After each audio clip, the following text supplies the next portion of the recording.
Eh bien, ça y est, je crois qu'on est live. Donc, on est ensemble. Est-ce que Julien, tu nous entends bien? Ouais, nickel. Eh bien, super. Bon, écoutez, bienvenue à tous. Merci d'être là une fois de plus pour ce nouveau Petit Déj Freelance. C'est le 10e déjà du côté de Little Big et de Portalia. Je suis Pierre de Portalia. Je suis comme d'habitude avec Lucie de chez Little Big. Yes, salut Lucie. bonjour à tous. Et comme à l'accoutumée, nous recevons donc un invité. Et aujourd'hui, il s'agit de Julien Desouza de Panache. Salut Julien. Salut tout le monde. Et merci de me faire me lever si tôt pour ce petit déj. Toujours un plaisir. Alors nous, la tradition, on demande toujours si tu as ton café pas loin de toi. Est-ce que c'est le cas? Non, j'avoue, moi je bois pas de café. Je suis pas du tout team café. Plutôt thé. J'ai juste une gourde d'eau. Pas très originale, mais ça fait le taf. Ok, c'est très bien. Écoute, on marchera à l'eau alors ce matin, il n'y a pas de souci. Avant de parler de toi et de notre sujet du jour, on va rappeler rapidement ce que c'est que le petit déj freelance. Je te laisse la main, Lucie. Yes, moi je tourne au café encore. Mais alors, le petit déj freelance, c'est un rendez-vous du coup bimensuel qu'on organise avec Portalia en collaboration. Et du coup, on invite un expert un peu de secteur en particulier pour partager les bonnes pratiques et les conseils à notre communauté d'indépendants. Exactement. Et donc, pourquoi communauté d'indépendants? Puisque donc, moi, je travaille pour Portalia, société de portage salarial qui accompagne des indépendants dans leur lancement. Et toi, Lucie, tu représentes Little Big Connection. C'est ça. Donc, c'est une plateforme qui met en relation les freelances, les entreprises grands comptes, donc de A à Z. Et du coup, aujourd'hui, nous sommes là pour le 10e petit déj freelance. Donc, merci encore, Julien, d'être présent aujourd'hui. Est-ce que tu veux bien te présenter rapidement pour qu'on sache un peu qui tu es, qu'on apprenne déjà à te connaître un peu? Yes, merci. Écoutez, Julien Desouza, moi je suis le fondateur de Panache et notre métier dans Panache, c'est d'aider les gens, les freelances entre autres, et de vous aider à prendre la parole de manière confiante et convaincante afin de vous créer les opportunités que vous méritez. En une phrase. J'adore, c'est pitché, c'est minuté. Et c'est intéressant parce que justement, ça va être le sujet du jour. Vas-y, Lucie, je te laisse nous rappeler la thématique. Du coup, donc, il me semble que c'est bien 5 clés donc, pour séduire ses clients et un peu que tu nous partages les conseils pour prendre la parole, car on sait que c'est quand même un enjeu qui est présent dans nos quotidiens et d'autant plus quand on doit faire face à des clients, à des enjeux professionnels. Donc déjà, est-ce que tu peux nous partager un peu, toi, pour commencer, du coup, comment t'es venue l'idée de lancer cette boîte, un peu l'histoire, cette success story. Ouais, carrément. Alors déjà, il y a un truc qui est marrant là-dedans, c'est que à la fois je forme en rhétorique et je vous en parlais après de ce que c'est, donc sur toute cette discipline pour prendre la parole.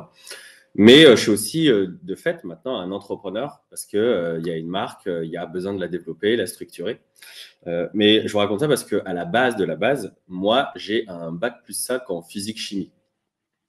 C'est-à-dire que je n'ai rien à voir avec la rhétorique, la littérature et rien à voir avec l'entrepreneuriat ou le market, la com, enfin comment parler d'une marque.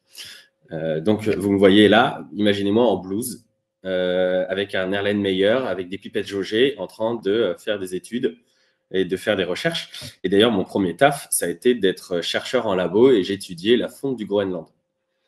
Donc, j'étais sur de la modélisation et on regardait les scénarios du GIEC. Donc, le GIEC, c'est les experts qui font des rapports très régulièrement pour nous dire qu'on est en plein dérèglement climatique et que c'est à cause des êtres humains. Et en gros, moi, j'ai étudié ça pour voir c'est quoi les catastrophes, qu'est-ce qui va se passer dans des dizaines, centaines d'années si on continue comme ça. Et c'est pas anodin parce qu'en fait, j'ai toujours eu cet intérêt à comprendre comment fonctionne la planète, comprendre comment fonctionne le monde. D'ailleurs, genre, C'est pas sorcier était quand même mon émission favorite quand j'étais petit. Dragon Ball Z aussi, mais pour le coup, C'est pas sorcier, ça permettait de comprendre. Et en fait, très vite, je me suis retrouvé à vouloir aider les gens à monter des projets autour de causes qui sont utiles à la société, qui sont utiles à mieux vivre ensemble et faire en sorte que notre planète se porte mieux. Et je vous raconte ça dans le sens où j'ai intégré un incubateur ensuite. J'ai accompagné des entrepreneurs à monter des projets alors que moi-même, je ne savais pas les entreprendre. Mais par la force des choses, je me suis retrouvé à me former, à apprendre pas mal de choses sur l'entrepreneuriat, sur le market, sur la com, sur le business, bref, toutes les composantes qui se cachent derrière. Et à tel point que j'ai même dirigé des incubateurs. J'en ai dirigé un parce qu'à un moment, j'ai vécu à Tahiti Et il y en avait un à lancer là-bas pour la Polynésie. Et en fait, le constat de ces dernières années où j'ai rencontré plein de porteurs de projets, plein de personnes qui avaient des belles idées à défendre, des belles causes, c'était que au moment de prendre la parole, au moment de les présenter pour faire en sorte d'embarquer, de fédérer, et notamment de faire grandir leur projet, parce que qui dit un projet plus grand dit un impact plus grand sur toutes ces thématiques. Au moment de prendre la parole, au mieux, c'était pas très intéressant, pas très embarquant. Au pire, c'était même pas ça. C'est-à-dire qu'à force de les accompagner et d'être avec eux, on les connaît les projets, nous aussi. Et quand ils étaient amenés à les pitcher, à prendre la parole, je les entendais, je me disais, mais en fait, c'est même pas ça ton projet, pourquoi tu es en train de dire ça? Et c'était hyper dommage parce qu'à chaque fois qu'on a l'occasion de prendre la parole pour présenter une idée, une cause, quelque chose qui est important pour nous, et même se présenter soi, et là je parle en tant que freelance, à chaque occasion qu'on a de répondre à la question « tu fais quoi dans la vie ?», c'est une opportunité de se vendre, mais une opportunité aussi de montrer tout ce que l'on peut apporter. Et ces opportunités sont ultra importantes parce que derrière, ça peut changer le cours d'une vie, le cours d'un projet, il peut se passer plein de choses. Et donc, je me suis retrouvé en fait à juste filer d'abord des coups de main, mais juste parce que j'étais leur coach entrepreneurial, et à plutôt leur dire, bah, en fait, voilà comment tu pourrais parler de ton projet, voilà ce que tu pourrais rajouter. Et à moi-même, ensuite, me renseigner sur la prise de parole, qu'est-ce que c'est, la rhétorique, qu'est-ce que c'est, l'éloquence, qu'est-ce que c'est, la dialectique, qu'est-ce que c'est, et encore plein d'autres termes qui sont vraiment dédiés à cette discipline.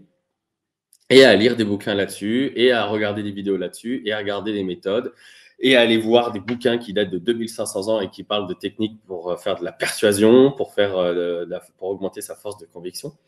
Et petit à petit, en fait, Panache est né avec cette envie d'aider les porteurs de projets, les personnes qui ont des idées à défendre, qui ont des causes, à le faire avec justement les outils qui nous permettent de gagner en efficacité à chaque fois qu'on est amené à prendre la parole. Et tout au début, Panache, c'était une petite initiative en se disant, bon, on va mettre une marque, comme ça au moins c'est plus simple pour se structurer, c'est plus simple pour faire parler de ce genre de projet. Et là, c'était, peut-être qu'on aura l'occasion d'en parler, mais c'était une stratégie de dissocier la marque Julien de Souza de la marque Panache, parce qu'il y a un truc plus intéressant à faire ça. Et que maintenant, ça fait, on rentre dans la 5e année aujourd'hui que Panache existe. On a formé plus de 6500 personnes, plus de 300 organisations qui ont été conseillées pour justement leur permettre de mieux parler de leurs projets, de leurs initiatives. On les aide aussi à lever des fonds, à gagner des concours. Et attention, je n'ai pas dit à participer, mais bien à gagner des concours. On fait en sorte que ce soit eux qui gagnent les premiers prix ou qui arrivent à remporter leurs subventions pour que, in fine, à chaque fois que ces personnes sont amenées à prendre la parole, elles soient non seulement intéressantes, non seulement convaincantes, mais surtout très embarquantes à chaque fois qu'elles sont amenées à défendre tout ça. Ok, c'est hyper intéressant comment tu as identifié ça. Et justement, la bascule vers la rhétorique, vers justement cette… ce qui, encore une fois, n'avait rien à voir avec ton métier de base, hein, du coup, tu l'as bien rappelé. En quoi tu as identifié un besoin là-dedans? En fait, à quel moment tu t'es dit, ok, c'est ma cible parce que je sais qu'il y a quelque chose à faire? Ouais. Là, tu vois, le terme que tu viens d'employer, c'est la rhétorique. Alors que moi, tout au début, ce que je faisais, c'était plutôt des petits coachings et d'éloquence. Et en fait, je me suis rendu compte que c'était pas du tout suffisant parce que l'éloquence, c'est un peu en surface, c'est la forme. Et ce qui me permet de vous donner la définition entre les deux termes. L'éloquence, je pense que tout le monde voit un peu les concours d'éloquence parce qu'il y en a partout. Et d'un point de vue pédagogique, c'est hyper intéressant parce que ça te permet d'oser prendre la parole sur scène devant des gens et de défendre une idée et de tenter des choses pour rester intéressant, captivant. Et ça te met en position de stress parce que tu es devant un public. Donc, tu gagnes des points de confiance, c'est génial d'un point de vue pédagogique. Sauf que l'éloquence, le but de l'éloquence, ce n'est pas d'inspirer les autres à passer à l'action. Ce n'est pas de faire en sorte que les gens qui t'écoutent se disent « Ah, ok, je change mon comportement ». Tu vois, par exemple, dans un concours d'éloquence, tu vas peut-être défendre la thèse comme quoi il faudrait que Mickey soit le président de notre planète. Ok, on t'a donné un sujet fictif et le but, c'est d'être intéressant, d'être captivant et comment tu organises tes idées. Mais derrière, évidemment, on ne va pas se dire « Allons-y, votons pour Mickey » parce que c'est inspiré à l'action. Donc, l'éloquence, c'est plutôt de la forme. Et si tu vas voir quelqu'un faire du stand-up, du théâtre, les personnes sur scène sont des personnes normalement éloquentes, parce qu'elles sont là pour te captiver pendant 1 heure, 1h30, 2 heures, ou alors si tu veux avoir du théâtre russe sans entracte de 50 actes, ok, bah, tu as un spectacle de 8 heures, il faut que les personnes soient éloquentes. Et c'était ça ce que je faisais au début, et en fait, c'est pas suffisant parce que l'éloquence, l'écueil dans lequel on peut tomber, c'est de former des beaux parleurs. Juste des gens qui ont de la tchatch, qui ont du bagou, qui savent bien parler, mais parfois peut-être pour ne rien dire. Il n'y a pas le fond. On ne sait pas où elles veulent nous emmener. Et ça, c'est pas suffisant. Et c'est comme ça que je me suis orienté sur de la rhétorique. La rhétorique, ça, c'est une vieille discipline qui date de la Grèce antique, donc il y a 2500 ans, qui est née notamment avec Aristote, pour ne pas citer tous les autres noms, mais au moins comme ça, il y en a peut-être au moins un que vous allez connaître.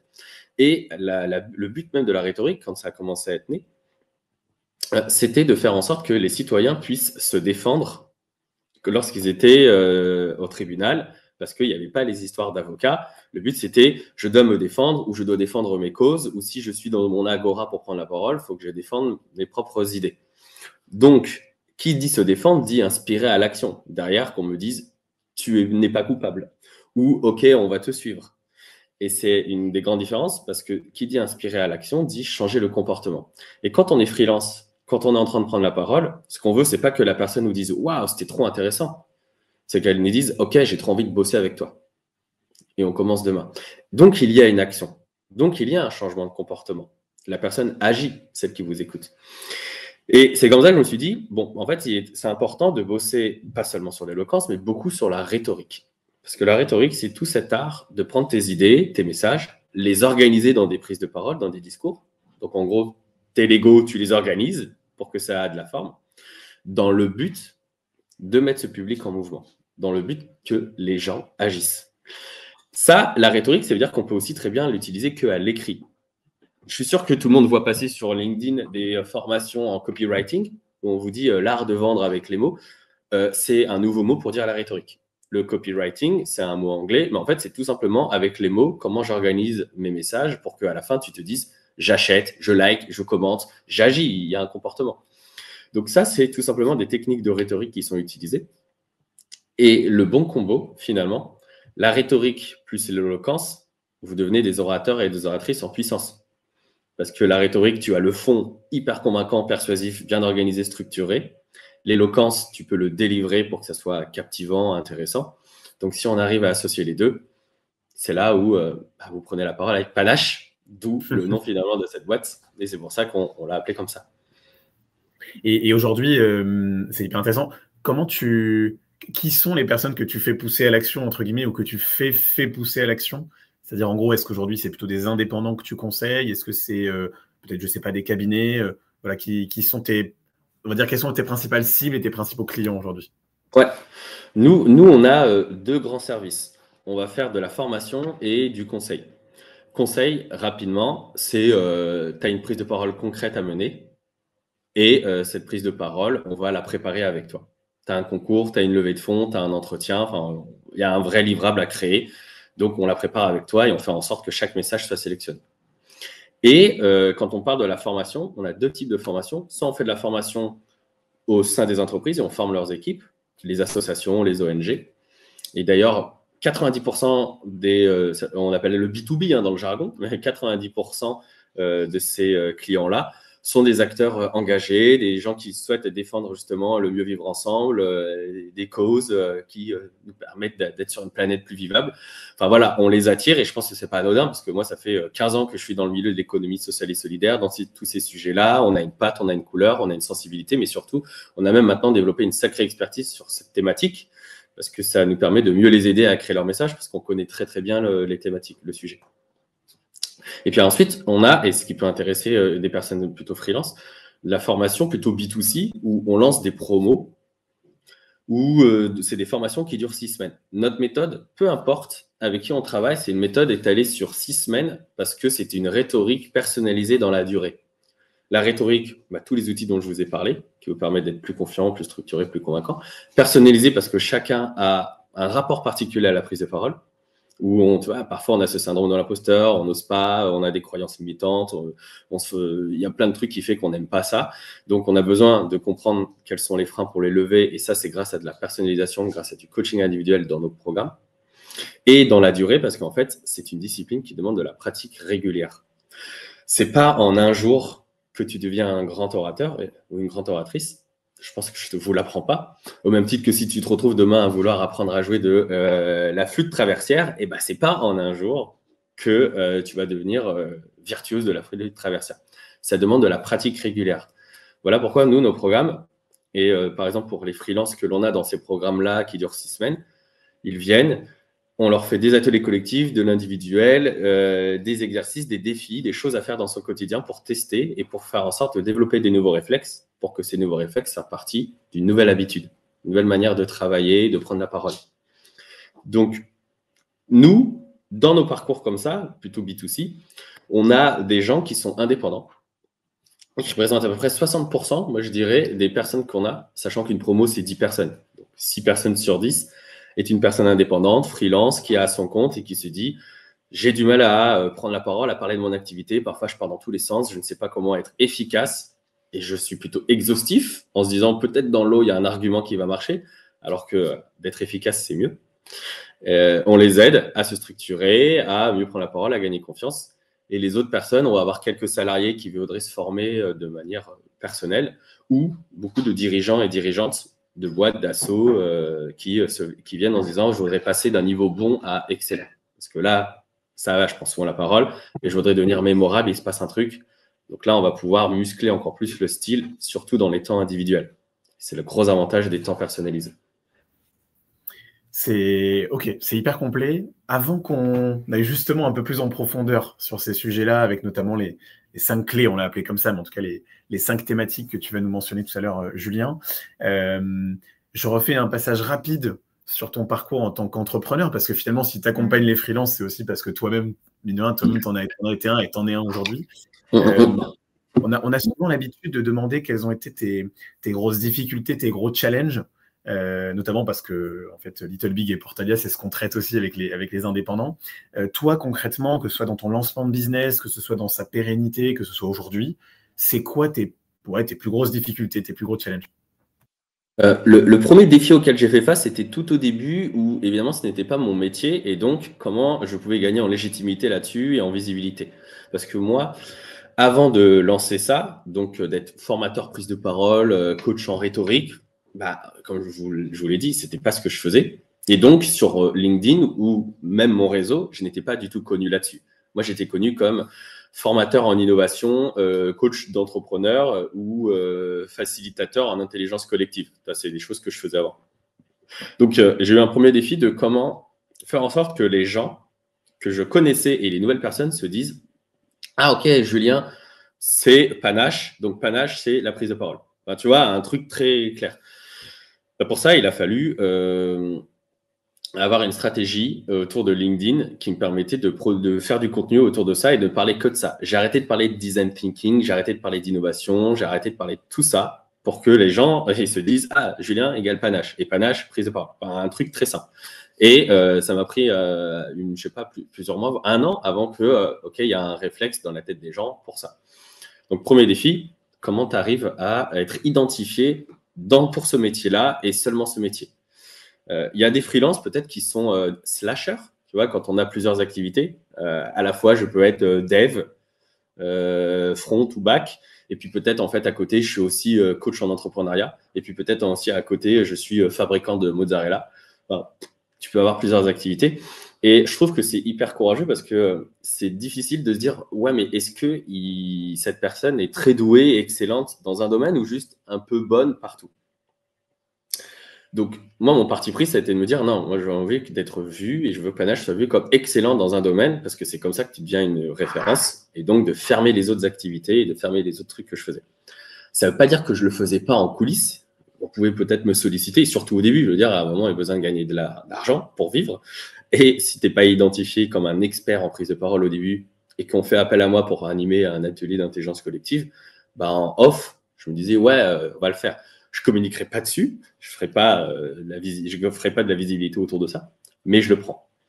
Donc, il y a eu un défi là-dessus. Et un autre défi auquel j'ai fait face, c'est que tout au début, Panache, quand j'ai lancé, ça a été avec un ami et d'autres personnes parce qu'on avait envie de tester sous forme de collectif de freelance. Donc toi, en plus là, chez Portalia ou Little Big Connection, je pense que ça vous parle, le côté comment on arrive à créer tout un collectif avec pas mal de personnes, comment on arrive à créer des communautés, comment on arrive à être plusieurs avec le même métier. Et moi, on s'était dit à l'époque, ça serait cool de lancer ça sous forme de collectif où on est plusieurs coachs, formateurs, indépendants, on se regroupe sous une seule marque, parce que la marque permet d'avoir une largeur d'épaule plus grande et de faire plus de choses. Et en fait, d'avoir lancé ça, je me suis rendu compte qu'il y avait du bon et du moins bon et du challenge qui se cache derrière. Parce que à la fois, génial, ça permet d'avoir pas mal d'experts présents d'un coup, mais d'un autre côté, personne n'est à plein temps. Comment on s'organise? Comment on arrive à faire en sorte que les tâches soient menées par telle et telle personne? Comment on arrive à rétribuer, à se répartir les formations? Enfin bref, en fait, de monter une marque, quoi qu'il arrive, ça demande de l'investissement, ça demande d'y travailler pour faire en sorte de la faire grandir. Donc il y a eu ce défi de waouh, comment on peut faire pour faire à plusieurs? Et aujourd'hui, Panache, en fait, n'est plus sous forme de collectif, parce que c'était même une asso tout au début, mais c'est une entreprise où il y a une équipe cœur qui bosse dessus, qui la développe et qui investit et qui a plein temps, parce qu'en fait, il y a besoin d'avoir des forces vives à plein temps pour monter quelque chose. Et donc, moi, je fais partie, dont Sana fait partie, qui peut-être est en train de regarder ce live.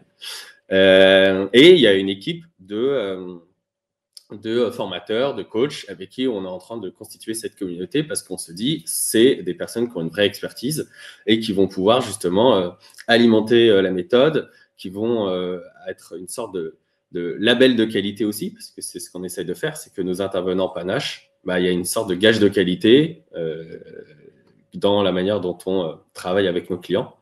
Et donc, il y a vraiment eu ce défi de comment passer de asso collectif d'indépendants et on teste plein de choses dans tous les sens à non, en fait, c'est une boîte, on se structure et une vision claire et on a besoin de trouver le bon modèle pour fonctionner avec tout le monde. Donc ça, c'était, on va dire, là, les deux grands défis du moment et mon troisième, il est en ce moment. Je suis en plein dedans. Le troisième défi, c'est comment on arrive à se différencier par rapport à toutes les personnes qui sont juste coachs et formatrices en prise de parole. Parce que tout le monde fait ça. En tout cas, il y a pas mal de gens, de boîtes, des agences, mais aussi beaucoup d'indépendants qui font du coaching en prise de parole, qui font de la formation. Et donc, le défi, nous, de 2024, c'est de se différencier à travers vraiment une méthode éprouvée et un positionnement et un style et des résultats que l'on peut obtenir parce que en 5 ans, on a pu tester plein de choses et qu'aujourd'hui, il y a un parti pris qu'on est en train d'avoir. Et là, on est en plein dedans, mais vraiment, quand je dis en plein dedans, c'est que dès que on ferme le live, je me remets dessus et je suis en train d'avancer sur les nouvelles offres et les nouveaux positionnements, encore une fois. Mais pour faire en sorte d'être quelqu'un d'unique, d'être quelqu'un de différenciant. Parce que pour les freelances qui sont en train de nous écouter, en fait, on peut se dire, je suis freelance, par exemple, comme on en parlait tout à l'heure, développeur, front-end, je fais très bien mon taf et ça me suffit. Et on va faire appel à toi parce que le bouche-oreille va faire qu'on va absolument travailler avec toi, tu es très doué et c'est génial. Et en fonction de ton ambition, en fonction de ce que tu veux faire, ça peut complètement suffire. Quand j'étais un simple freelance, ça me suffisait. Moi, je faisais mon chiffre d'affaires à mon échelle. Tout ce que je gagnais, c'était pour moi et c'était tout. Je réinvestissais pas grand-chose dans le sens où mon métier, c'est du service. Je vends mon cerveau. J'ai pas de frais, j'ai peu de coûts. Donc, mon chiffre d'affaires, c'est mon net quasiment. Après que l'URSSAF soit passé, évidemment. Mais en fonction des freelances qui se disent bah ouais mais moi j'ai une certaine ambition un petit peu plus grande, une envie de développement, une envie de grandir, de créer une marque, peut-être à un moment de je sais pas, il y a un truc qui te motive pour que ça soit plus que freelance. Là se posera la question de comment tu te différencies. Qu'est-ce qui fait qu'on a envie de bosser avec toi, ta marque, plutôt que quelqu'un qui fait exactement le même métier? Et là, c'est un autre travail, et c'est une autre réflexion, et c'est d'autres tunnels d'acquisition, c'est une stratégie marketing, c'est une stratégie de com, enfin, il y a tous les termes de l'entrepreneuriat qui arrivent et qui sortent du gros, qui viennent aussi, que je ne connaissais absolument pas, mais dans lequel je suis en train de me mettre, avec que des mots en anglais, mais qui permettent de se dire, en fait, c'est ça qui peut nous différencier à ce moment-là. Donc, moi, je suis en train de voir les curseurs du développement et la stratégie à mettre derrière pour faire en sorte que Panache et les moyens de ses ambitions et puis en plus arrive à se différencier dans tout ça. Yes, parce que justement, en fait, il y a de plus en plus d'entreprises de formation, de coaching, que ce soit de copywriting ou de prise de parole orale. Pourquoi tu penses que ça a autant pris d'ampleur ces dernières années parce que je trouve que il y en a de plus en plus et c'est compliqué de différencier un peu. Déjà, c'est une excellente nouvelle qu'il y en ait de plus en plus. Parce que ça permet à plus de citoyens et de citoyennes de prendre la parole, d'exprimer des points de vue, des idées et donc d'exister. Enfin, il y a un truc assez simple. Si tu prends la parole pour affirmer tes idées, tu te retrouves à exister dans la société. Il y a plein de gens qui n'osent pas. Tu sais, quand on est en réunion avec d'autres personnes ou même avec des potes, et parce qu'on est peut-être un petit peu plus timide, on n'ose pas ou on n'a pas les clés pour se démarquer, on préfère fermer sa bouche. On préfère ne rien dire, alors qu'on a envie de dire quelque chose, on a une idée, et ça a dû arriver à tout le monde de se dire « Ah, j'avais trop envie de dire ça, mais j'ai pas osé, de toute façon. Ah, et puis en plus, c'est Benjamin qui vient de me piquer l'idée, il vient de dire la même chose. Merde, trop frustré. » Donc, je trouve que c'est hyper bien que ça se démocratise, qu'il y a plus de personnes qui le proposent.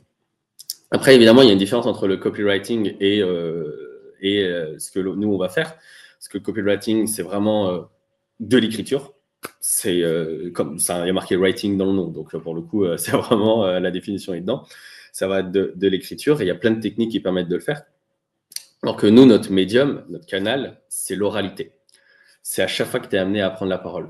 Donc, oui, tu pourrais l'utiliser à l'écrit, mais on veut faire en sorte que c'est au moment où tu parles. Parce qu'il y a un truc supplémentaire quand on est amené à parler. Il y a une connexion, il y a un lien humain. Tout simplement parce que nous sommes des animaux sociaux et que lorsqu'on se voit, il se passe quelque chose et il peut y avoir un avant et après une prise de parole et qu'il est moins impactant avec un truc écrit, il y a moins un avant et un après. C'est pas pour rien que la vidéo, pour le coup, elle se diffuse largement. Tu vois, là, on est en train de faire un live pour se voir alors qu'on aurait pu envoyer une newsletter qui dit la même chose, mais c'est pas le même impact. Il y a de plus en plus de gens qui font de la vidéo sur Instagram, même sur LinkedIn, le format vidéo où on est là à parler parce qu'on voit un être humain et il y a quelque chose de plus puissant derrière ça. Donc, à mon sens, si tout ça est en train de se développer, si tout ça est en train de grandir, c'est parce qu'en fait, on a des outils digitaux qui permettent de le partager d'autant plus. On est en train de se dire, bon, bah, c'est important de pouvoir s'affirmer, exprimer ses idées et de le donner ce pouvoir à plus de citoyens, à plus des citoyennes. Donc, c'est génial. Et aussi parce que pour la petite histoire, la rhétorique, comme je vous ai dit, elle est née il y a 2500 ans, avec l'idée d'aider les citoyens. Et là, pour le coup, je mets qu'au masculin, parce qu'en Grèce antique, c'était que les hommes. Les femmes, les esclaves, on n'en parlait pas, ils n'avaient pas le droit à la rhétorique.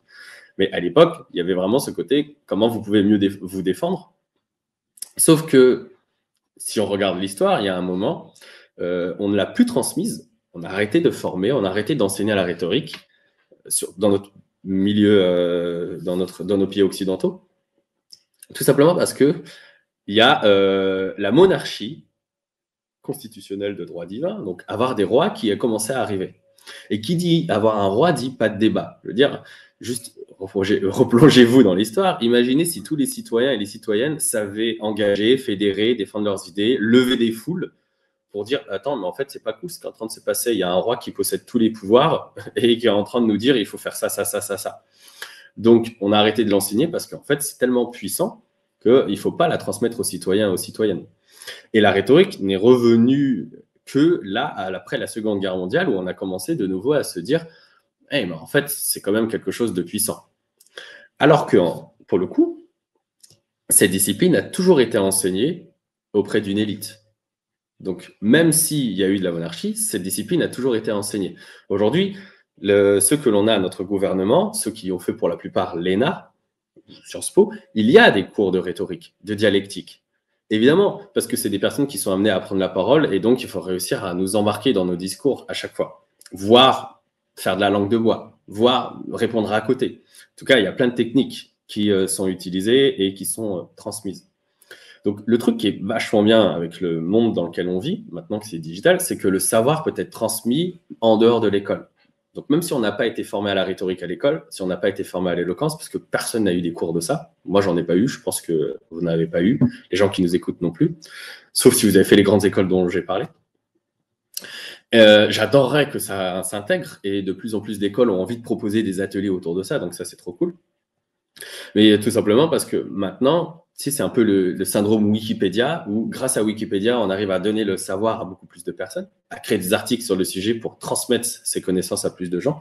Bon, bah, en fait, grâce à nos outils digitaux, on arrive aussi à le transmettre, à toucher plus de gens pour que la rhétorique ne reste pas qu'à une élite, mais elle soit aussi utilisée par d'autres citoyens et citoyennes. C'est hyper bien résumé, effectivement, le rapport de la rhétorique au monde et au monde qui nous entoure et à l'évolution. Ouais. Exactement, et puis à notre gouvernance également. Je pense qu'on a beaucoup à apprendre, effectivement. Justement, pour rentrer encore un peu plus dans le cœur de ce sujet et pour comprendre finalement en quelques mots, en quelques pratiques, comment s'améliorer. Alors là, on reste sur la thématique des freelances, donc on reste quand même sur la séduction client, on va dire. C'est comme ça qu'on l'a nommé. Tu nous as évoqué 5 termes qui te paraissaient pertinents. Alors, 5 termes en latin pour nous, mais tu nous les traduiras, je pense, pour tout le monde. Quelles sont finalement ces 5 idées que tu as envie de transmettre et sur lesquelles tu veux que les freelances puissent s'appuyer pour continuer de façonner leur discours client et de convaincre, surtout? Ouais. En fait, tu vois, la rhétorique, c'est une discipline et ça nous aide à être plus confiants, plus convaincants, plus persuasifs. Et d'ailleurs, il y a une différence entre convaincre et persuader. Et je vais la faire en très courte. Convaincre, tu travailles à faire un changement d'opinion chez les gens. Et la persuasion, tu travailles à faire un changement de comportement. Parce qu'on peut être convaincu de quelque chose, mais pas le faire. Je pense qu'on est convaincu qu'on est en plein dérèglement climatique, mais pourtant, il y en a peut-être qui continuent de surconsommer de la viande, de prendre l'avion pour faire des vols long courriers, enfin faire des trucs qui polluent. Toi, là, c'est la nouvelle année. Tu peux être convaincu de dire, tiens, vas-y, je vais me mettre au sport cette année. Et puis, en fait, ça fait 2 semaines que tu dis, je vais m'y mettre, mais tu ne l'as pas fait. Donc, on est convaincu des bienfaits, mais on ne le fait pas. La persuasion, c'est, je le fais. À un moment, je suis en train d'agir. Et la rhétorique nous permet de convaincre et persuader. Pas le temps de vous rentrer dans le détail de ce qui se passe dans le cerveau, pourquoi, machin, mais globalement, ça peut devenir ultra puissant et on a besoin de faire les deux. Et pour faire ça, parce qu'il y a des gens à l'époque, ils se sont penchés sur le sujet. Quand je te parle d'Aristote, voilà, il a poncé le truc pour se dire il faut créer des méthodes, des outils, mais pas que. Il y a Cicéron qui a poncé des trucs, il y a Quintilien qui est venu après, et d'autres noms dont que vous ne connaissez pas, mais si je parle à des experts en rhétorique, et là je fais une dédicace à Lucas qui est un des formateurs avec qui on travaille, qui a 28 ans, qui est docteur en rhétorique, et lui pour le coup, il n'a Dieu que pour Quintilien, et c'est vraiment un truc de geek quand on parle comme ça. Bah pour le coup, Quintilien, lui a notamment constitué les 5 étapes par lesquelles passer si tu veux prendre la parole de manière convaincante et persuasive. Et ces étapes, la première, c'est les petits mots latins que je vous avais envoyés. La première étape, c'est l'inventio, l'invention. En fait, c'est le moment où il va falloir faire émerger les messages, les idées, les arguments. En gros, je vais faire un parallèle avec, c'est le moment où tu vas sélectionner tes pièces de Lego. Donc, dans notre tête, ce qui se passe, c'est qu'on a une salle avec plein de pièces de Lego. Et là, les pièces de Lego, c'est tous nos messages, toutes nos histoires, tous nos arguments, toute notre vie, parce qu'il s'est passé plein de choses. Donc, on est là en train d'ouvrir une pièce en sous-sol avec des bacs partout, de toutes les couleurs, de toutes les formes. Bref, il y a énormément de choses. La partie inventio, c'est le moment où tu te dis, pour cette prise de parole, lesquels je sélectionne. Lesquels vont être les arguments les plus adaptés à mon public, à mon audience. Et une fois, lesquelles anecdotes, lesquelles histoires, les mots, enfin, en gros, je vais sélectionner que les pièces qui vont être les plus utiles, les plus efficaces. Ça, c'est indispensable parce que vous, en tant que freelance, pour le coup, quand vous êtes amené à parler de votre activité, vous ne pouvez pas tout dire. Il va falloir sélectionner les messages qui vont être efficaces face à votre public. Et si face à vous, vous avez une asso qui veut créer un site web, c'est pas du tout pareil que si c'est une entreprise d'un grand groupe qui veut créer une application mobile. Et puis, c'est pas pareil quand il doit y avoir de l'interaction régulière avec une application versus quelque chose de statique. Tu vois, une landing page n'est pas exactement la même chose qu'une application type LinkedIn où en fait le truc est alimenté en continu et donc il n'y a pas de fin à LinkedIn. Là, il faut adapter.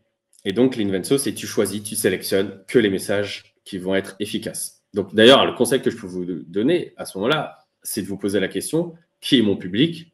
Qu'est-ce qui l'intéresse? Qu'est-ce qui le motive? Quels sont ses problèmes du quotidien? Et surtout aussi, c'est quoi ses connaissances sur le sujet?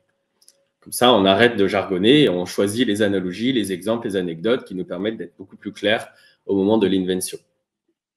Trop cool. Une fois qu'on a fait ça, on a sélectionné nos pièces de Lego et c'est un vrai travail, c'est une gymnastique. C'est-à-dire qu'à chaque fois, il faut qu'on ait ce réflexe de sélectionner et pas de partir dans tous les sens. La deuxième étape, c'est l'étape appelée disposition, c'est celle de la structuration. C'est comment j'organise ma prise de parole.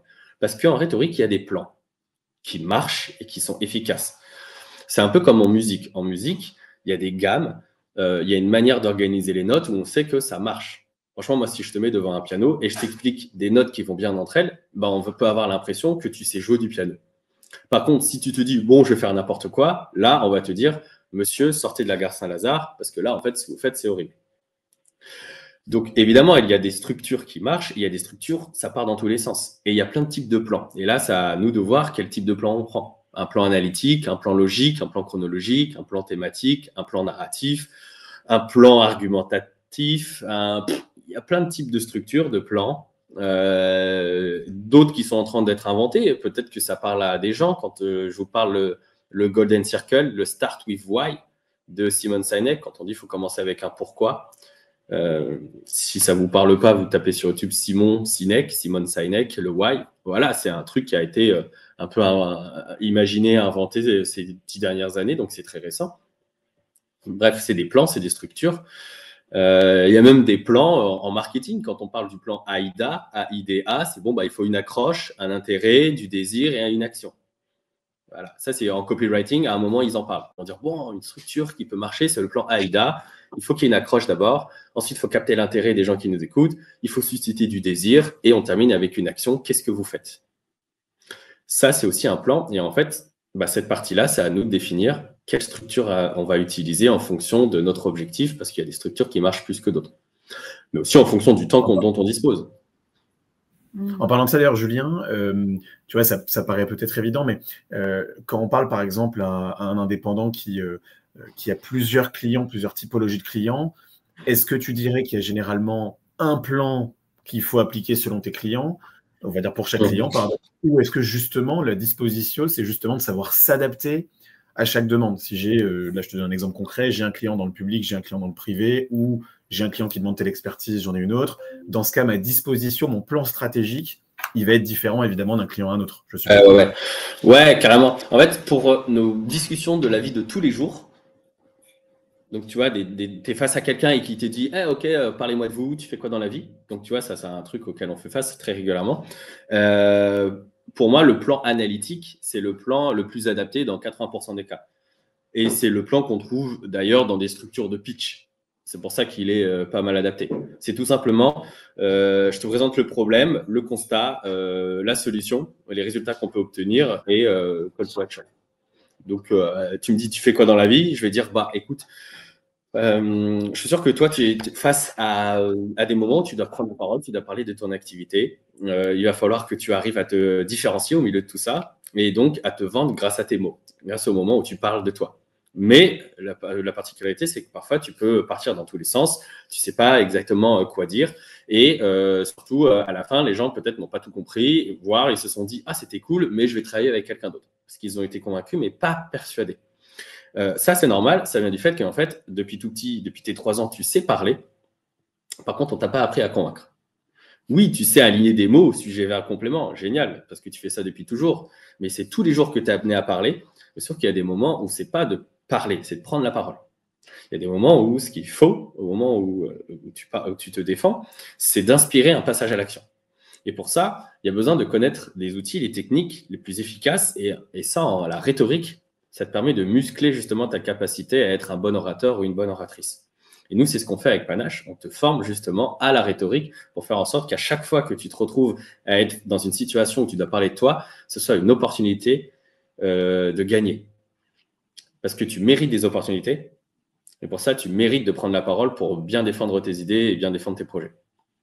Et nous, on a aidé X milliers de personnes, nanani, nanana. Donc, tu vois, la structure que je viens d'employer, c'est un problème qui te concerne. Tu te dis, ouais, ça me parle, c'est exactement ça. Et toi, je ne sais pas si vous avez des consultants SEO, par exemple, chez vous, mais un consultant SEO, au lieu de dire, tu fais quoi dans la vie, il répond par, je suis consultant SEO.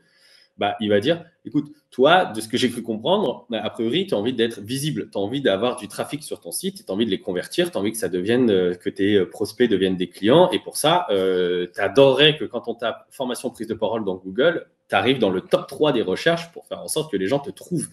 Parce que Google est représentant 90% des recherches, des moteurs de recherche, il va falloir faire en sorte d'être le top là-dedans. Et pour ça, pour que tu sois dans le top 3, c'est important de travailler ton référencement. C'est important de travailler sur les mots-clés sur lesquels tu te positionnes à l'intérieur de ton site internet, de voir par rapport à tes concurrents comment tu te situes, de faire en sorte que justement tu deviennes une référence sur ce secteur via peut-être des articles, via peut-être les mots même que tu emploies, mais aussi via l'UX de ton site, via la manière dont il est agencé, via tout ce qui se cache dans la machine ou que tu ne vois peut-être pas. Et pour ça, il y a des gens dont c'est le métier, et moi, c'est mon métier, je suis consultant en SEO, je sais faire en sorte que ton référencement naturel soit au top, avec une note de ton site web d'un point de vue technique qui soit au top, pour que Google, lorsqu'il voit ton site, lorsqu'il voit tes messages, ils se disent « je te mets dans mon top 3 ». Et ça prendra du temps, c'est pas du jour au lendemain. Voilà, il faut 3 à 6 mois avant de pouvoir se dire au moins j'apparais sur la première page. Mais justement, mon travail, c'est de faire en sorte de faire des ajustements sur le long terme pour faire en sorte que ça y est, tu arrives enfin dans le top 3.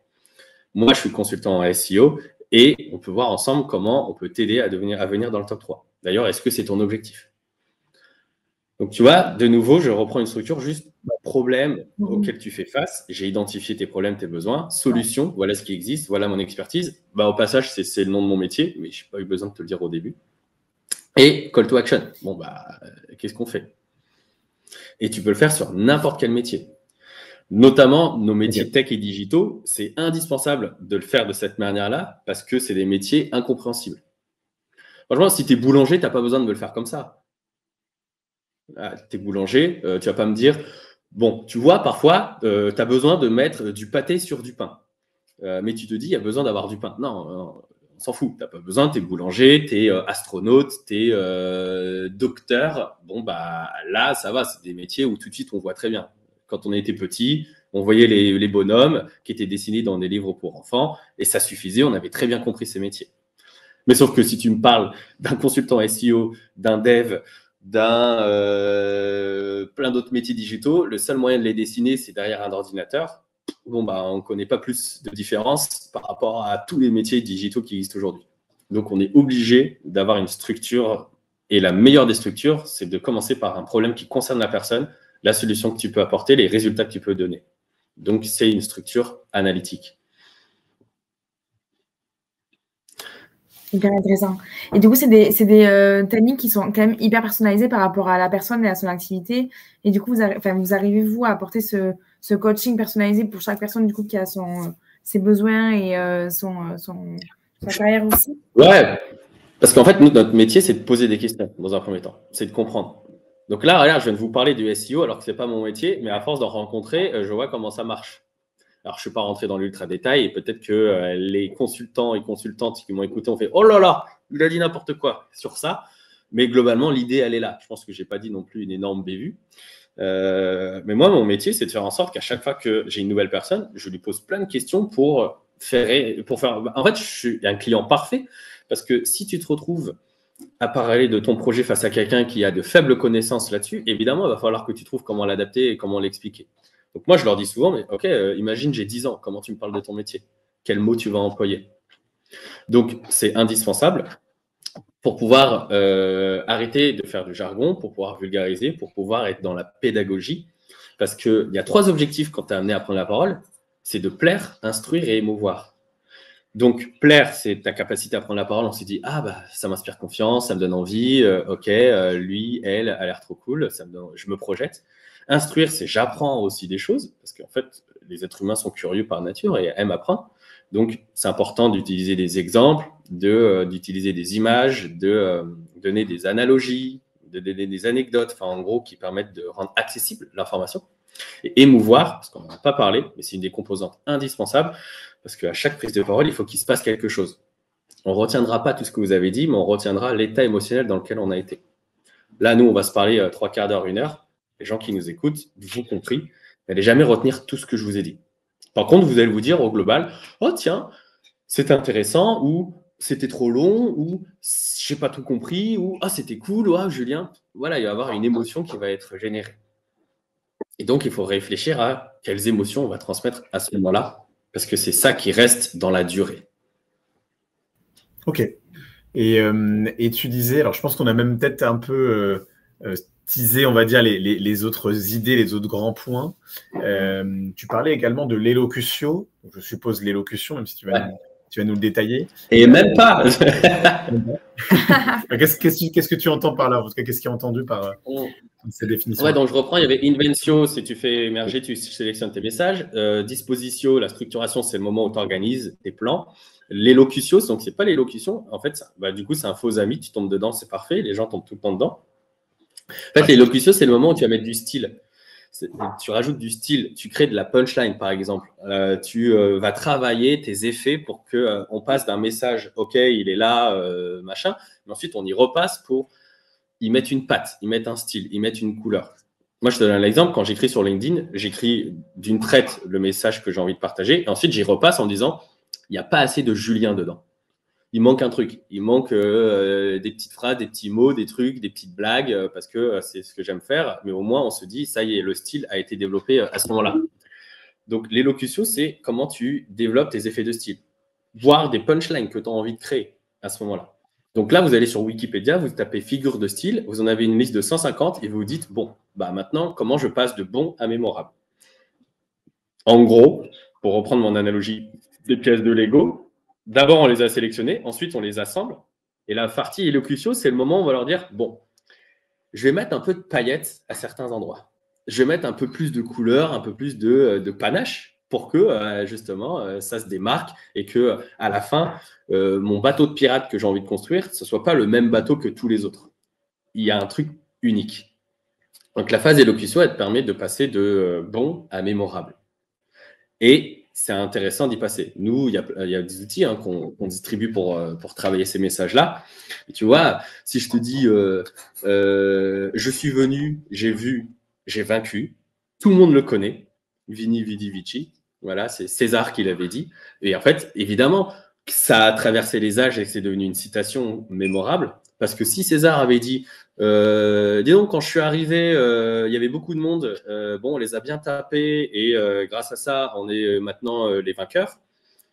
Le mec qui doit taper ça sur sa stèle, il va dire bon, je te mets, mais c'est pas fou, quoi, ça va pas être mémorable. Là, en fait, dans je suis venu, j'ai vu, j'ai vaincu, il y a un rythme ternaire, il y a des rimes en U, il y a la répétition du V, il y a un truc qui est en train de se passer et c'est devenu mémorable. Et des citations que l'on peut connaître deviennent mémorables parce qu'elles ont été travaillées, elles ont été stylisées. Donc, élocution, moi, je vous invite à réfléchir à au moins une punchline que vous pouvez sortir et dégainer en se disant, ouais, il se passe quelque chose dans la manière de prendre la parole. Et c'est intéressant d'ailleurs. Moi, souvent, ça m'arrive. Pardon, je t'ai coupé, Julien, excuse-moi, c'est intéressant parce que c'est souvent ce qui se situe dans les CV.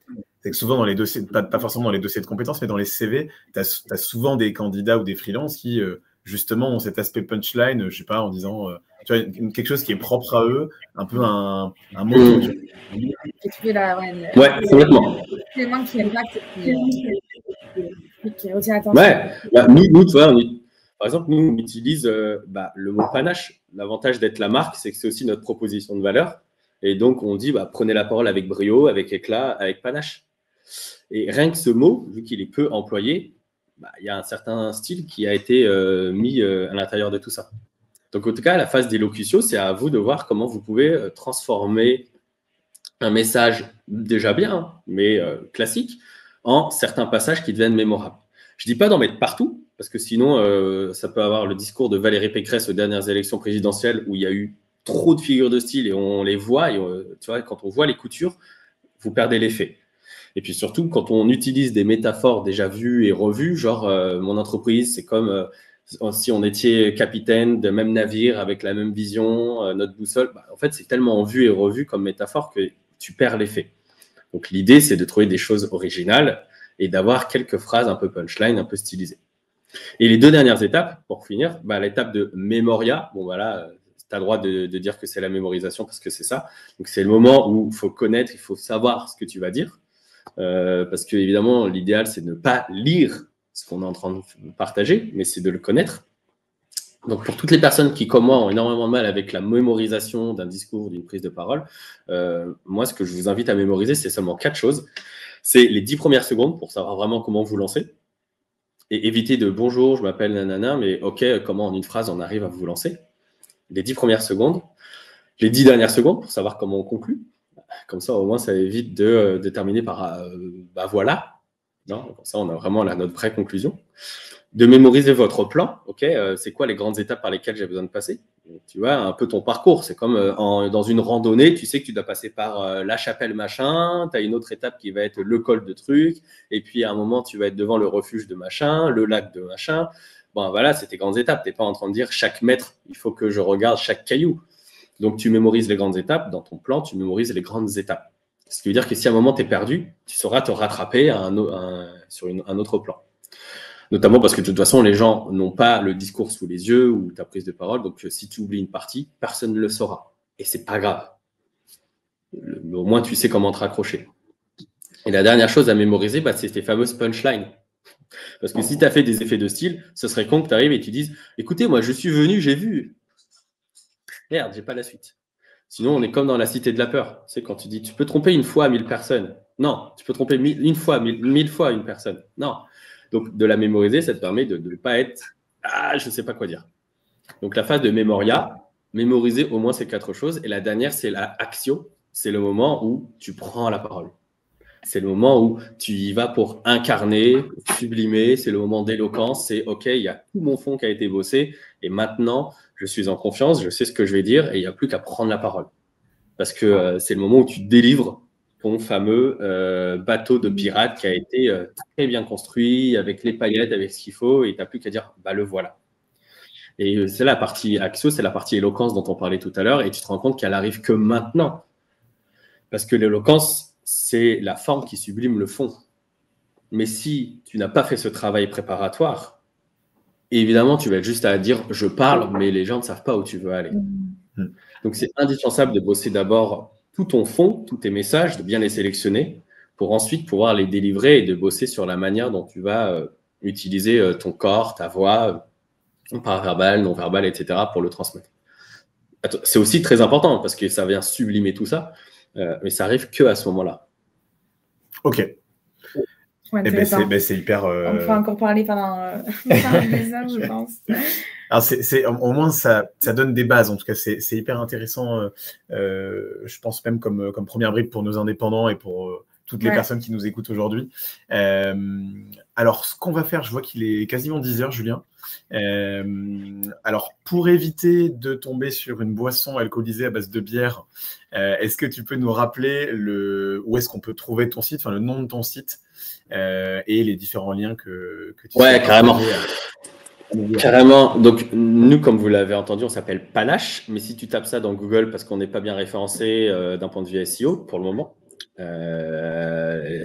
soit tu écris Panache prise de parole et c'est bon, on est là. Soit notre URL, c'est avecpanache.co, avecpanache.co.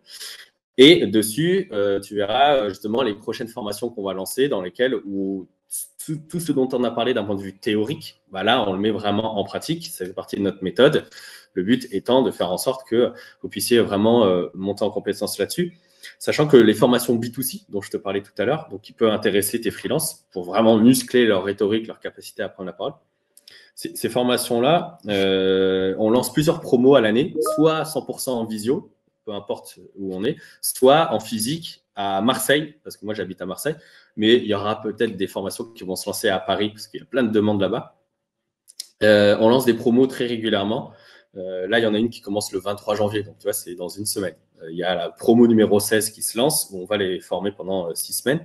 Mais toutes ces formations sont certifiantes. Ça veut dire qu'on a été reconnu par France Compétences, donc l'État, comme étant des formations suffisamment de qualité pour être certifiantes, ce qui veut dire qu'elles sont finançables avec le CPF, les fonds de financement. Quand on est indépendant, je sais qu'on peut avoir du CPF, on est au FIFPL, à la GCIF, au FAFCA. Si vous ne connaissez pas tout ça, dites-vous que vous avez de l'argent pour vous former et c'est des budgets. Et si vous ne les utilisez pas, ils sont grillés de toute façon. Donc moi, en tant que freelance, il y en a plein d'années où j'ai zappé ça alors que j'aurais pu les utiliser pour me former. Et c'est payé, tu vois. J'ai des budgets jusqu'à 1000 balles, voire plus avec le CPF par an. Donc, allez vous renseigner là-dessus parce que c'est pertinent et que, en fait, toutes nos formations peuvent être finançables grâce à ça. Donc, on a voulu lever le frein au financement en travaillant d'un point de vue administratif sur tout ça. Mais pour le coup, après, il y a plein de départs. Et sur avecpanache.co, vous avez justement les dates de ces prochains départs. Ok, génial. Et dans tous les cas, vous pouvez aussi, vous aurez aussi le replay de cette intervention sur le groupe Mission Freelance, donc Little Big Connection, et sur les différents réseaux, notamment si vous êtes inscrit, vous recevrez tout ça par mail après, avec tous les liens, même de Julien, si vous voulez le recontacter sur LinkedIn. C'est clair. Et puis de toute façon, comme tu disais, plein de replays de partout, YouTube également, LinkedIn, on sera partout. En tout cas, j'espère que ça vous a donné envie non seulement de vous lancer, mais de séduire vos clients avec l'aide de Julien. En tout cas, merci encore Julien pour ton temps. Et pour le réveil matinal également. En tout cas, on te retrouve donc sur avecpanache.co ou sur Panache prise de parole. Bien évidemment sur LinkedIn également, Julien Desouza. Yes. N'hésitez pas. Et puis nous, d'ici là, écoutez, on se retrouve pour le prochain petit déj freelance. A priori dans 2-3 mois, comme d'habitude. On est toujours sur le même créneau, toujours en compagnie de Lucie et de moi-même. Merci beaucoup. Merci beaucoup. Et passez une très bonne journée. Merci Julien. Merci. Ouais, merci Lucie, merci Pierre. Ciao. À bientôt.